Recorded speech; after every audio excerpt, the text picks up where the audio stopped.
I would love to be able to walk away from Rightmove.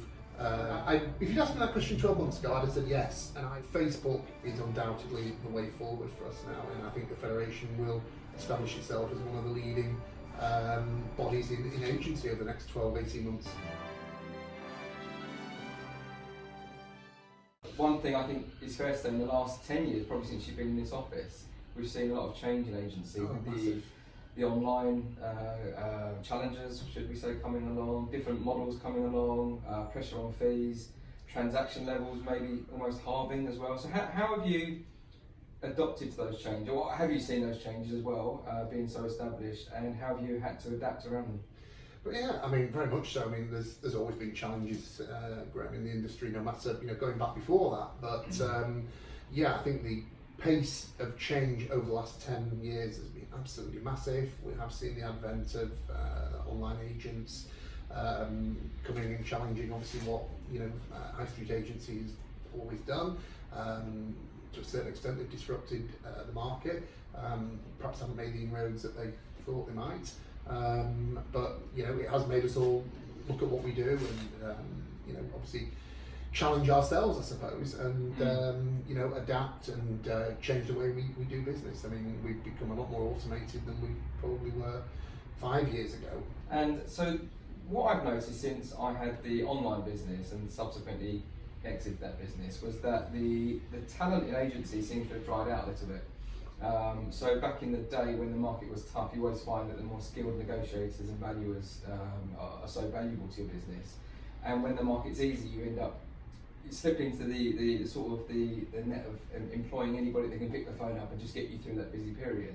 Have you found that there's a lack of skill in the market right now? Because I know you're trying to recruit, and you found it difficult. Very much so, to get the calibre of people, as you quite rightly say, that you want. And we want to, we had a fantastic industry. A lot of people became disillusioned with it and have moved out of it. And as you say, it's been harder to recruit high calibre people back into the industry. But hopefully, with all the changes that are coming in and, agency getting better profile, I guess now, it's never been more important. We are a people industry, but recruiting high calibre individuals is really, really important to take this business forward. We can have all the tech we like, but we really need high calibre individuals delivering really good, high quality personal service. So apart from the staffing issue, what would you say was the biggest challenges for you as a business right now? It's been fees. I think, with the advent of online agents, people have been somewhat, I won't use the word misled, oh yeah I will, into believing that cheap was going to be beneficial, but as has been shown a lot recently, there's a lot more to selling a house than just listing it on Rightmove, charging a low fee.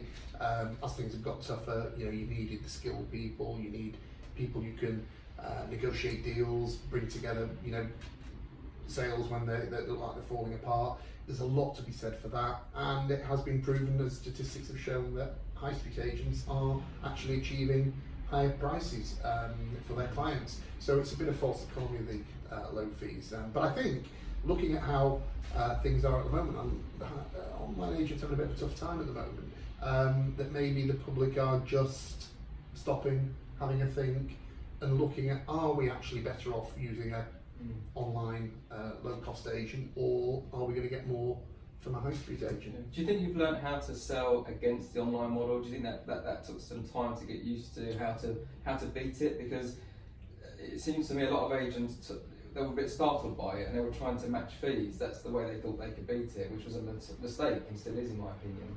But do you think you've now got better against coming up against, let's say, Purple Bricks, for example? Yeah, I would hope so. I mean, I like to think that our product speaks for itself in terms of the quality that we offer. I think there's a place for Purple Bricks. I think they've done phenomenally well to get to where they are. And some people, like that model. I believe that, 95% of people still think that the high street model is better. But that doesn't mean we can be complacent. We have got to move forward. We've got to move forward with technology. We've got to move forward with the calibre of people we bring into the industry. All those things that will then set us apart and keep us at the forefront of agency. Yeah. So you mentioned technology a bit, and I can't sit here with you without mentioning that you are from a one-man office in Cheadle, a top influencer on social media. So I believe. Number 3 in the country. So I believe. Yeah. How have you done that from here? Maybe I spent too much time on social media. I don't know. I mean, it's been a long road. I mean, we've been involved with Twitter probably 7 or 8 years. Facebook slightly less time, but Facebook is undoubtedly the way forward for us now. It has increased our profile massively.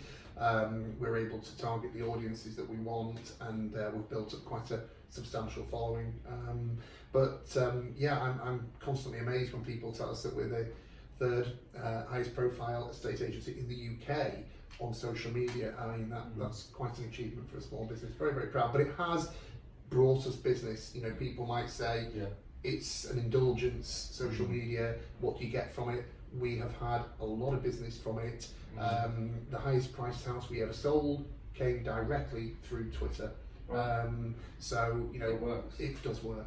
Yeah. So you actually get stopped in the street sometimes by people who've seen your videos, and your brand in this area is strong. So it's not a vanity thing, it's actually genuinely driving inquiries to your business. If it was a vanity thing, I wouldn't be doing it, because as you know, I'm not particularly comfortable with, you know, the camera and things, and I don't like it. I've had to learn, and I've got Chris Watkins to thank for this, of encouraging me or putting the foot up my backside when it was needed to get on and do them.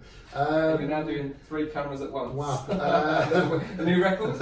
Definitely a new record. I struggle with one. But yeah, it's, I mean, I think I was telling you before about the stories, and in genuine where the guy in the garage week before last asked me about if I could do a mortgage for him. He didn't know I was an estate agent, but he'd seen my videos on Facebook.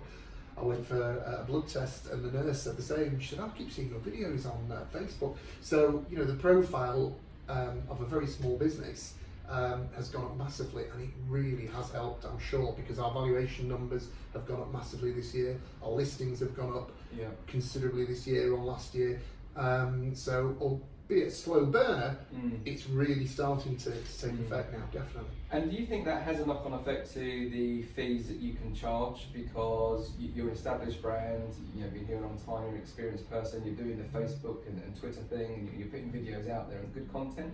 Do you think that people want to use you because of that, and fee is not as important, or do you still think it's the number one thing they look for? No, I don't. If you'd asked me that question 12 months ago, I'd have said yes, and I'd been dragged into the mindset a little bit that, you know, purple bricks, or I've got to compete on fees, even though we have a different product. But certainly more so the last few months, we put our fees up. We made a conscious decision to put our fees up slightly, and go out there and demonstrate, hopefully, the added value that we can bring to the sale with everything that we do, with the social media additions, our videos. I know we're laughing about them, but you know, the videos get between 5,000 and 10,000 views. This is additional, it's shared with other people. I'm convinced that is why our viewings have gone up 25% this year already, because of the additional coverage that we're able to provide. This all leads to a better chance of a sale, and therefore, you know, hopefully we can justify our fees. But we've, you know, I think I was saying to you before, we've listed last year probably at 55%. This year I'm listing at 85% is what we're seeing, which is incredible for us. And so, you know, even though we've put the fees up, we're getting more business. Yeah. So you seem like, I've met you a few times, quite recently though, only recently got to get to know each other, and you seem to me at your brightest today than I've seen you for a long time. I know you was ill for a while, but do you think you've got a renewed vigour and enthusiasm about the industry for this year than for a while? We don't want to sound like this is a mutual appreciation, but you know, I met you, I liked what you were doing, I'm very excited about working with you. We'll talk about that no doubt in a minute. But yeah, absolutely, I feel, I mean, touch wood, I'm a lot better health-wise. But yeah, I'm really excited about what we're doing at the moment and everything that's going on. And you know, there's a lot of doom and gloom around in the industry at the moment. A lot of it misplaced. I actually think there's a real good opportunity for good agents at the moment to move forward and take a bigger share of their market.